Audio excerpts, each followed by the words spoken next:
कहानी की शुरुआत होती है एक लड़के से जिसका नाम है शॉन मैकार्थर। शॉन एक गरीब लड़का होता है जो न्यूयॉर्क सिटी में रहता है। उसके पास ना अच्छा घर है, ना कोई बड़ी नौकरी। वह सड़कों पर छोटे मोटे सामान बेचकर अपना गुजारा करता है। शॉन का जीवन बहुत कठिन होता है। वह दिन भर मेहनत करता है, लेकिन फिर भी उसके पास पैसे बहुत कम होते हैं।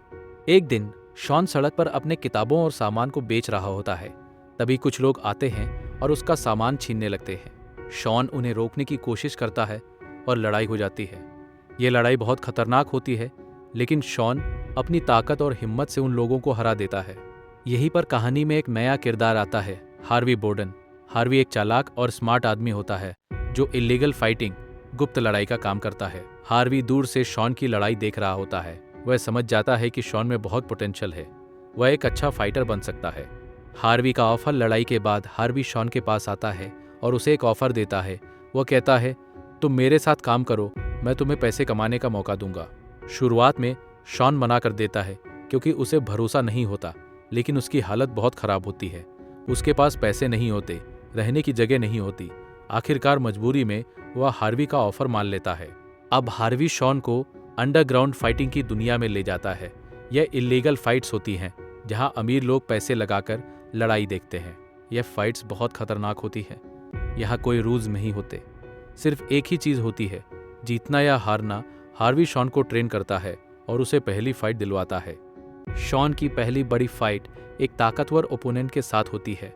शुरू में लगता है कि शॉन हार जाएगा क्योंकि सामने वाला फाइटर बहुत एक्सपीरियंस्ड होता है, लेकिन शॉन अपनी स्पीड और स्मार्ट मूव से लड़ाई को पलट देता है और जीत जाता है। यह जीत बहुत इंपॉर्टेंट होती है। इससे शॉन का कॉन्फिडेंस बढ़ जाता है और वह धीरे धीरे फेमस होने लगता है। कुछ देर बाद हार्वी उसे बताता है कि कुछ बड़े लोग हैं जो उसे देखना चाहते हैं, और वहीं से शॉन को एक खास इनवाइट मिलता है, एक हाई क्लास क्लब में आने का। शॉन पहले थोड़ा हेजिटेट करता है क्योंकि वह इस तरह की जगहों का हिस्सा नहीं रहा होता, लेकिन पैसे और मौके को देखकर वह मना नहीं कर पाता। रात होते ही वह क्लब के बाहर खड़ा होता है जहां सिक्योरिटी, लग्जरी कार्स और अमीर लोग नजर आते हैं। जैसे ही वह अंदर जाता है, लाउड म्यूजिक, ब्राइट लाइट्स और भीड़ उसे घेर लेती है। लेकिन यह सिर्फ एक नॉर्मल क्लब नहीं होता। यहाँ अंदर ही अंदर डील्स हो रही होती है, फाइट्स की प्लानिंग हो रही होती है, और अमीर लोग एंटरटेनमेंट के लिए फाइटर्स पर पैसे लगा रहे होते हैं। हार्वी उसे अलग अलग लोगों से मिलवाता है जैसे वह कोई प्रोडक्ट हो, और सबकी नजरें शॉन को जांच रही होती हैं। इसी भीड़ के बीच अचानक एक मोमेंट आता है जब शॉन की नज़र एक लड़की पर पड़ती है। वह होती है जूली। जूली इस माहौल में थोड़ी अलग दिखती है, सिंपल लेकिन कॉन्फिडेंट, जैसे वह इस चमक दमक वाली दुनिया का हिस्सा होकर भी उससे अलग हो। शॉन कुछ सेकंड के लिए उसे देखता रह जाता है और जूली भी उसे नोटिस करती है। दोनों की आंखें मिलती हैं और आसपास का शोर जैसे धीरे धीरे कम हो जाता है। जूली को लगता है कि उसने उसे कहीं देखा है और वह धीरे धीरे उसके पास आती है। क्या हम पहले मिले हैं? वह पूछती है। शॉन हल्का सा मुस्कुराता है और कहता है कि शायद सेम बिल्डिंग में। यह सुनकर जूली को याद आता है और दोनों के बीच एक छोटी सी बातचीत शुरू होती है। इस कैओटक क्लब के बीच यह एक शांत मोमेंट होता है जहां शॉन पहली बार इस नई दुनिया में किसी के साथ नॉर्मल फील करता है। लेकिन जूली बात करते हुए नोटिस करती है कि शॉन थोड़ा अलग है। वह ज्यादा खुल नहीं रहा और उसके हाथों पर हल्के ब्रूजेस भी है। जूली से मिलने के बाद शॉन सीधे हार्वे के पास जाता है। उसके चेहरे पर अब पहले से ज्यादा कॉन्फिडेंस दिखता है, लेकिन अंदर से वो अभी भी उनश्योर होता है। फिर हार्वे शॉन को अपने साथ लेकर जाता है एक जगह पर जहां कुछ लोग पहले से बैठे होते हैं। ये लोग नॉर्मल नहीं होते, बल्कि अंडरग्राउंड फाइटिंग वर्ल्ड से जुड़े होते हैं। हार्वे शॉन को उन 2 to 3 लोगों से इंट्रोड्यूस कराता है। वो लोग शॉन को ऊपर से नीचे तक देखते हैं, जैसे उसकी ताकत और पोटेंशियल को जज कर रहे हों। इंट्रोडक्शन के बाद हार्वे उसे कहता है, तू बैठ, अभी तेरा टाइम आएगा। शॉन एक कोने में जाकर बैठ जाता है जहां पहले से एक लड़की बैठी होती है। वह उसे ऑब्जर्व करती है। ये मोमेंट थोड़ा ऑकवर्ड लेकिन इंटरेस्टिंग होता है। क्लब के एक कोने में शॉन मैकार्थर चुपचाप बैठा रहता है, बिना कुछ बोले, बस आसपास के माहौल को ध्यान से ऑब्जर्व करता हुआ।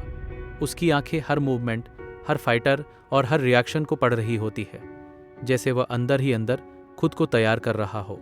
तभी भीड़ के बीच से एक आदमी आता है जिसका एटीट्यूड अलग ही लेवल का होता है। यह हेले फाइटर होता है, हल्का सा सर करता है और बिना कुछ कहे उसे ऊपर से नीचे तक स्कान करता है, जैसे उसे बिल्कुल सीरियस नहीं ले रहा हो। उसकी बॉडी लैंग्वेज साफ कहती है कि शॉन उसके लिए बस एक ईजी ओपोनेंट है।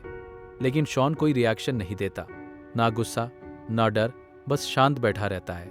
हालांकि अंदर ही अंदर उसका माइंड तेजी से काम कर रहा होता है और उसकी आंखों में हल्की सी शार्पनेस आ जाती है जो दिखाती है कि उसने ये साइलेंट चैलेंज एक्सेप्ट कर लिया है। इस पूरे मोमेंट में बिना एक भी शब्द बोले दोनों के बीच एक टेंशन बिल्ड हो जाती है। आसपास के लोग भी इस नज़रों की लड़ाई को नोटिस करने लगते हैं और माहौल हैवी हो जाता है, जहां हेली की मॉकिंग स्माइल और शॉन की काम साइलेंस मिलकर ये क्लियर कर देती है कि असली फाइट शुरू होने से पहले ही उनका मेंटल बैटल शुरू हो चुका है। शॉन की अगली बड़ी चैलेंज होती है ब्रॉन्क्स फाइट, जहां उसका ओपोनेंट बड़ा और इंटिमिडेटिंग होता है। फाइट वेन्यू एक स्मॉल बैकस्ट्रीट शॉप है जहां स्पेक्टेटर्स टाइटली क्राउडेड हैं। शॉन का ओपोनेंट शुरुआत से एग्रेसिव होता है और उसे बार बार प्रेशर में डालता है।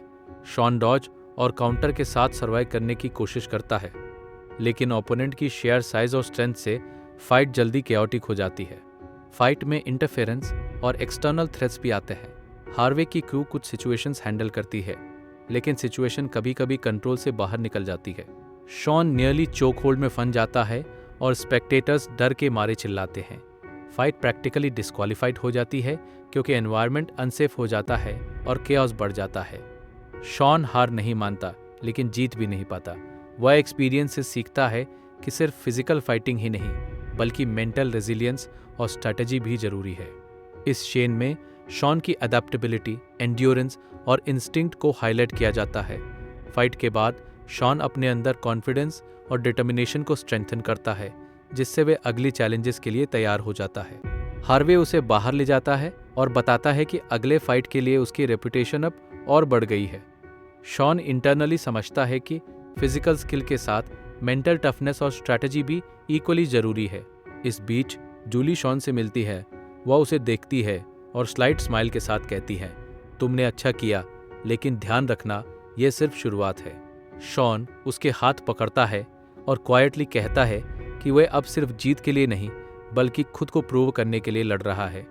यह मोमेंट दोनों के बीच इमोशनल बॉन्ड को स्ट्रेंथन करता है। शॉन फिर अपने ट्रेनिंग स्पेस में जाता है। वहां वह ब्रूजेस और पेन को इग्नोर करते हुए अगले ओपोनेंट्स के लिए अपनी मूव्स रिफाइन करता है। उसके आइज में फोकस और डिटर्मिनेशन है। हार्वे के इंस्ट्रक्शंस और जूली के एनकरेजमेंट ने उसे नई एनर्जी दी है। यह सीन दर्शाता है कि शॉन अब सिर्फ स्ट्रीट फाइटर नहीं, बल्कि कैलकुलेटेड और अडेप्टेबल कंटेंडर बन गया है। उसके अंदर सेल्फ कॉन्फिडेंस और मेंटल रेजिलियंस ग्रो हुई है, जो अगले हाई स्टेक्स फाइट्स और फाइनल फाइट के लिए उसे तैयार करती है। शॉन का अगला चैलेंज आता है एक इंटरनेशनली स्किल्ड चाइनीज फाइटर के खिलाफ, और ये फाइट किसी अरेना में नहीं, बल्कि लग्जरियस प्राइवेट फ्लैट में अरेंज की गई है। फ्लैट स्पेशियस है, लेकिन वॉल्स क्लोज हैं। ग्लास विंडोज से सिटी लाइट्स दिख रही हैं। रिच स्पेक्टेटर्स, बिजनेसमैन, गैम्बलर्स और अंडरग्राउंड प्रोमोटर्स फ्लैट के अंदर टाइटली पैक्ड हैं। हर कॉर्नर से ये फाइट देख रहे हैं। हार्वे शॉन को इंट्रोड्यूस करता है और बताता है कि ओपोनेंट बहुत फास्ट और एक्सपीरियंस्ड है। प्रोमोटर्स अनाउंस करते हैं कि अगर शॉन हारता है तो उसे $30,000 मिलेंगे। ये ऑफर टेम्पटेशन की तरह है, इंस्टेंट मनी, प्रेस्टीज और अंडरग्राउंड सर्किट में लेवरेज। लेकिन शॉन इमीडिएटली रिफ्यूज कर देता है। वह इंटरनली डिसाइड करता है कि उसकी मोटिवेशन सेल्फ रेस्पेक्ट, स्किल और रेपुटेशन है और पैसे उसकी प्रायोरिटी नहीं है। फाइट शुरू होते ही फ्लैट की इंटीमेट सेटिंग में टेंशन इंस्टेंटली पैल्पेबल हो जाती है। Chinese fighter lightning fast punches और एजाइल किक्स के साथ अटैक करता है। शॉन शुरुआती सेकंड्स में डिफेंसिव मोड में रहता है, डॉज और ब्लॉक करता है और ओपोनेंट की अनप्रेडिक्टेबल मूव्स को रीड करने की कोशिश करता है। पंचेस और काउंटर्स इतनी तेज हैं कि स्पेक्टेटर्स हाथों से रिएक्शन देते हैं और फ्लोर पर कभी कभी ग्लासेस वाइब्रेट होते हैं। शॉन जल्दी रियलाइज करता है कि फिजिकल स्ट्रेंथ से ज़्यादा मेंटल शार्पनेस और टाइमिंग मैटर करती है। वह ओपोनेंट के रिपीटेड पैटर्न्स एनालाइज करता है और काउंटर अटैक स्ट्रैटेजी अडॉप्ट करता है। कुछ मोमेंट्स में ओपोनेंट शॉन को कॉर्नर करता है, लेकिन शॉन स्किलफुल मूव्स और एजिलिटी से एस्केप कर लेता है। फाइट सस्पेंस से भरी है। हर पंच, किक और ग्रैपल सिनेमैटिक और एज ऑफ सीट थ्रिलिंग है। फ्लैट की लग्जूरियस सेटिंग, क्लोज स्पेक्टेटर्स और हाई स्टेक्स टेंशन फाइट को एक सिनेमैटिक थ्रिलर वाइब देती है। शॉन इस फाइट में सिर्फ फिजिकल विक्ट्री नहीं बल्कि इंटेग्रिटी और पर्सनल प्राइड भी प्रूव करता है। चाइनीज फाइटर के खिलाफ जीत के बाद शॉन और उसकी टीम जीत का जश्न मनाने के लिए क्लब जाते हैं। शॉन और उसकी टीम क्लब में एंटर करते ही लाइट्स, लाउड म्यूजिक और क्राउडेड डांस फ्लोर की एनर्जी में इमर्स हो जाते हैं। लेकिन जैसे ही शॉन डोर से कदम रखता है, हेली की नज़र उन पर पड़ती है। हेली अग्रेसिव और प्रोवोकेटिव एटीट्यूड के साथ तुरंत शॉन को कन्फ्रंट करता है और बिना किसी वार्निंग के दोनों के बीच टेंशन एक्सप्लोड हो जाती है। डोर के पास ही क्राउड टाइट पैक्ड होती है और लोग चौंकते हुए पीछे हटते हैं क्योंकि पंचेस और शव्स तुरंत शुरू हो जाते हैं। शॉन इंस्टिंक्टिवली डॉज और काउंटर करता है, लेकिन हेली इक्वली स्किल्ड और फास्ट है, इसलिए फाइट कैओटिक और सिनेमैटिक बन जाती है। चेयर्स और टेबल्स के बीच स्लैप, पंच और किक सीक्वेंसेस चलती रहती है। म्यूजिक और क्राउड नॉइज सस्पेंस और एड्रेनलिन और बढ़ाते हैं और हर मूव में शॉन की रिफ्लेक्सेस, एजिलिटी और स्ट्रीट फाइटिंग स्किल दिखती हैं। तभी जूली आते हुए बीच में आती है, तुरंत दोनों को सेपरेट करती है और सिचुएशन को काम करती है। फिर शॉन को बाहर ले जाती है और उसके साथ कार में बैठकर उसके हाउस की तरफ ड्राइव करती है। हाउस पहुंचने पर दोनों अंदर जाते हैं और नोटिस देखते हैं कि रेंट ड्यू है। हाउस हम्बल और कोजी है। ब्रूजेस के बावजूद शॉन थोड़ी राहत महसूस करता है। जूली उसे जेंटली कहती है कि फाइट और अंडरग्राउंड एक्साइटमेंट के बावजूद उसे अपनी रिस्पॉन्सिबिलिटीज भी हैंडल करनी होंगी। शॉन क्वाइटली नॉड करता है और दोनों सेटल होते हैं।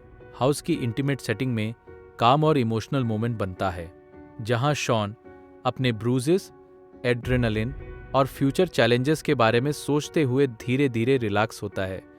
सीन सस्पेंस और इमोशनल टोन के साथ एंड होता है, हिंट देता है कि आगे आने वाले फाइट्स और पर्सनल स्टेक्स अब और हाई होंगे। जूली के घर से निकलने के बाद शॉन सीधे हार्वी के फ्लैट में जाता है। अंदर पहुंचते ही वह बिना समय बर्बाद किए हार्वी के सामने खड़ा हो जाता है। उसके चेहरे पर लड़ाई की थकान साफ दिख रही होती है, लेकिन आंखों में जीत का आत्मविश्वास होता है। वह सीधे कहता है कि उसने फाइट जीत ली है। हार्वी हल्की मुस्कान के साथ उसे देखता है, जैसे उसे पहले से ही पता हो। फिर वह अपनी जेब से पैसे निकालता है, वही जीत की रकम जो शॉन ने चीनी फाइटर को हराकर कमाई होती है, और बिना किसी ड्रामे के सीधे शॉन के हाथ में दे देता है। शॉन पैसों को पकड़ता है, एक नज़र डालता है और समझ जाता है कि ये उसकी मेहनत और जीत का असली इनाम है। उसके बाद सीन जूली के पास जाता है, जहां वह अपने कमरे में बैठी होती है और शॉन के अतीत के बारे में जानकारी देख रही होती है। उसे पहले से पता होता है कि शॉन के पिता एक कॉलेज के रेसलिंग कोच थे, जिन्होंने शॉन और हेली दोनों को ट्रेन किया था। लैपटॉप की रोशनी में वह पुराने रिकॉर्ड और जानकारी पढ़ती है, जहां यह सामने आता है कि शॉन अपने पिता से लड़ाई के बाद घर छोड़कर भाग गया था। उसने गुस्से में अपने ही पिता को थप्पड़ मार दिया था। ये जानकर जूली के चेहरे पर हैरानी और सोच दोनों दिखते हैं, जैसे अब उसे समझ आने लगा हो कि शॉन के अंदर इतना गुस्सा और दर्द क्यों है। अगला सीन शॉन और उसका दोस्त कमरे में बैठे टीवी देख रहे हैं। टीवी स्क्रीन पर हेली की फाइट चल रही होती है। शॉन का चेहरा गंभीर और फोकस्ड है, उसकी नज़रें हर मूवमेंट पर टिकती हैं। उसके दोस्त साइड में बैठा है और बार बार कमेंट्री पर रिएक्ट करता है, लेकिन शॉन बस शांत बैठा है, हर पंच और हर टेक्निक को ध्यान से देख रहा है। उधर हार्वी शॉन और हेली का मैच फिक्स करता है। शॉन पहले नहीं मानता कि हेली से लड़े, क्योंकि ये उसका पर्सनल इश्यू है, लेकिन बाद में वह मान जाता है। हार्वी शॉन को बताता है कि उसने 4-5 लोगों से पैसे ले लिए हैं कि शॉन हार जाएगा, और कहता है अगर तुम गलती से जीत गए तो मुझे और वो लोग मार देंगे। शॉन मांगता है कि जीत का आधा पैसा उसे दिया जाए। हार्वी थोड़ी देर के लिए हिचकिचाता है, फिर मान जाता है। शॉन अपने दिमाग का इस्तेमाल करता है और तय करता है कि उसका हिस्सा का पैसा वह जूली के जरिए खुद अपने लिए लगाएगा, ताकि किसी को भी पता ना चले। और फाइट का दिन आता है। शॉन जूली के पास जाता है ताकि वह भी फाइट के स्थान पर आए। वह जूली को किस करता है और जूली मान जाती है। इसके बाद दोनों फाइट के स्थान पर पहुंचते हैं, जो एक बिल्डिंग की टॉप फ्लोर में होता है। फाइट शुरू होती है और शुरुआत में शॉन हारने लगता है। हेली शॉन को चोक करता है। फिर शॉन हेली की तरफ देखता है और उसे अपने लगाए हुए बेट का याद आता है। यह सोचते ही शॉन का कमबैक शुरू होता है। वह बहुत आक्रामक और अनकंट्रोल होकर लड़ता है और आखिरकार हैली को नॉकआउट कर देता है। हार्वी डर जाता है। फिर सीन बदलता है और हार्वी अपने घर में होता है, लेकिन उसे यह नहीं पता होता कि शॉन ने खुद अपने ऊपर बेट लगाया था। यह सुनकर वह खुश होता है और शॉन के साथ जॉइंट होने की बात करता है। इसके बाद हार्वी, शॉन, जूली और जूली का परिवार न्यूयॉर्क छोड़कर चले जाते हैं ताकि उन लोगों के खतरे से सुरक्षित रह सके जिनसे हार्वी ने पैसे लिए थे, और कहानी यहीं समाप्त होती है।